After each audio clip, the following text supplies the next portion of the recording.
Good morning children. आज हम लोग क्वाड्रिलेटरल अर्थात चतुर्भुज के बारे में जानेंगे। यानी चतुर्भुज किसे कहते हैं, चतुर्भुज के कौन कौन से भाग हैं, चतुर्भुज कितने तरह के होते हैं, उनकी क्या क्या विशेषताएं हैं। तो आइए शुरू करते हैं। तो ध्यान दीजिए, चतुर्भुज एक बहुभुज होता है और वह बहुभुज जिसमें चार भुजाएं हों। ये चार भुजाओं वाले बहुभुज को चतुर्भुज कहते हैं। क्या आप बहुभुज जान रहे हैं कि बहुभुज क्या है? तो ध्यान दीजिए, वैसे सरल बंद आकृति, ये सरल बंद आकृति है जो केवल रेखाखंडों से बने हैं। ये बंद आकृति है केवल रेखाखंडों से बनी है। ये बंद आकृति है केवल रेखाखंडों से बनी है। तो ऐसे बंद आकृति, सरल बंद आकृति जो रेखाखंडों से बने हों, उनको हम लोग बहुभुज कहते हैं। ठीक है। और बहुभुज की भुजाओं के अनुसार अलग अलग नाम है।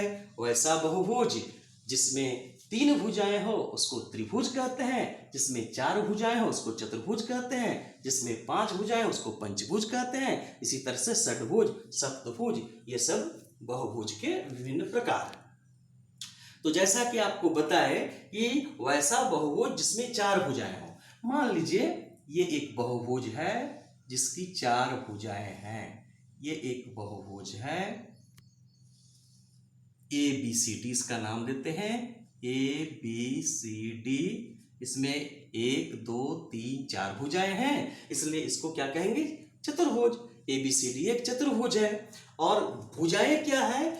चूंकि बहुभुज रेखाखंडों से बनते हैं, तो जिन रेखाखंडों से किसी बहुभुज का निर्माण होता है उन रेखाखंडों को उस बहुभुज की भुजाएं कहते हैं। तो यहाँ पर यह जो चतुर्भुज बना है, रेखाखंड A B, B C, C D और डी ए से बना है।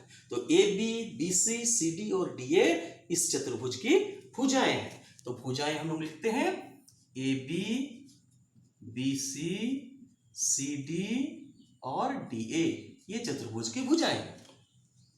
अब और कुछ जानते हैं चतुर्भुज के बारे में।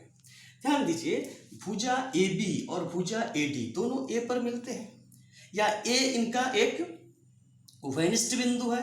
तो इस उभयनिष्ठ बिंदु को चतुर्भुज का शीर्ष कहेंगे। यहाँ पर ए एक शीर्ष है, उसी तरह से बी एक शीर्ष है, क्योंकि ए बी और बी सी दोनों बी पर मिलते हैं। सी एक शीर्ष है, बी सी और सी डी सी पर मिलते हैं, सी डी और डी ए डी पर मिलते हैं। तो चतुर्भुज के कितने शीर्ष हुए? ए बी सी डी, चार शीर्ष हुए। चतुर्भुज के शीर्ष के कौन कौन हुए?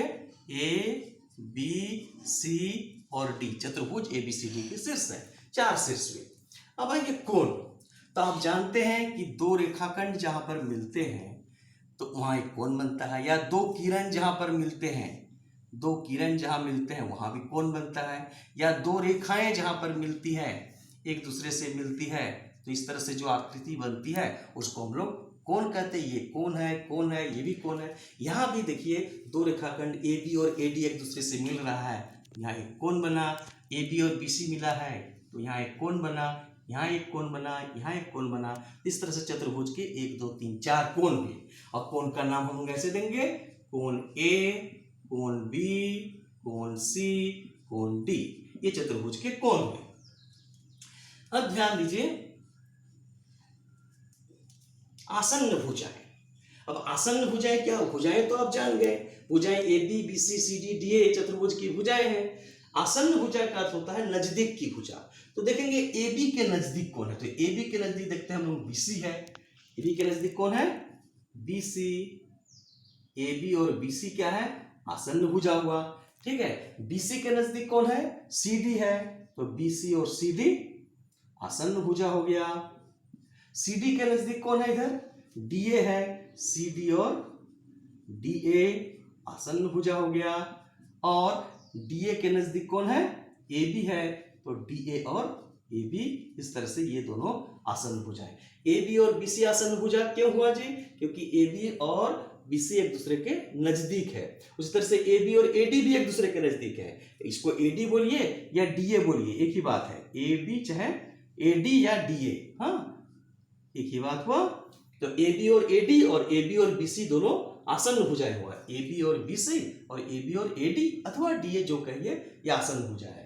तब इन आसन्न भुजाओं को अगर छोड़ दे, ए बी की दो आसन्न भुजाएं हुई, इधर एक इधर हुआ, तो ये जो भुजा बच गया इस भुजा को कहेंगे सम्मुख भुजा।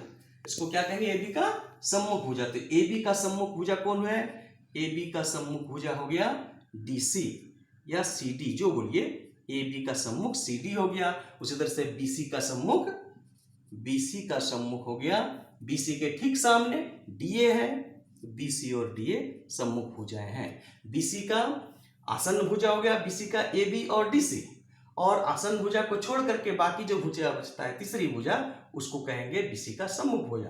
तो बी सी का सम्मुख भुजा हो गया डी ए। तो जिस तरह से हम लोग आसन्न भुजा देखे, उसी तरह से आसन्न शीर्ष देखेंगे। शीर्ष क्या था? चतुर्भुज के शीर्ष ए बी सी और डी है। अब ए के नजदीक शीर्ष कौन है? ए का नजदीक बी है, ए का नजदीक डी है।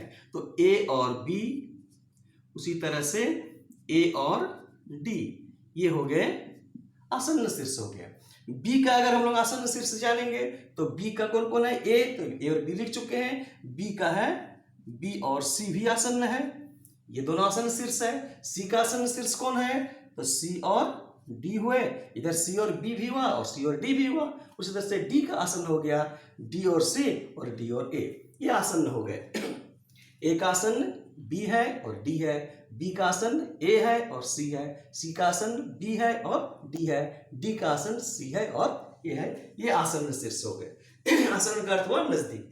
आसन्न शीर्ष को छोड़ करके बाकी जो शीर्ष बचता है उसको सम्मुख शीर्ष कहेंगे। जैसे ए का आसन हो गया बी और ए का आसन डी हो गया, तो बाकी क्या शीर्ष बचा? सी। तो ए और सी सम्मुख शीर्ष हो गए, ए और सी को सम्मुख बोलेंगे। उस तरह से बी और डी को, बी का सम्मुख हो गया डी, ठीक।